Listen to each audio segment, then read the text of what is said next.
ظهر المختار وأبادهم عن بشرة أبيهم جزاه الله خير جزاء المحسنين، ولم ينل أحد مطمعه من قتل الحسين سلام الله عليه، لأن الله تعالى انتقم منهم وبشر انتقام وبأسرع انتقام.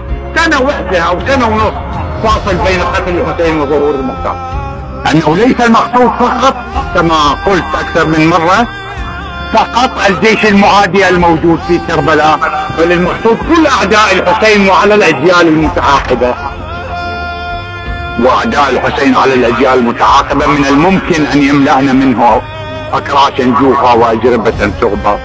حصلوا كثيرا جيلا بعد جيل، وسوف يبقون يحصلون إلى ظهور الإمام القائم عجل الله فرجه وسهل مخرجه.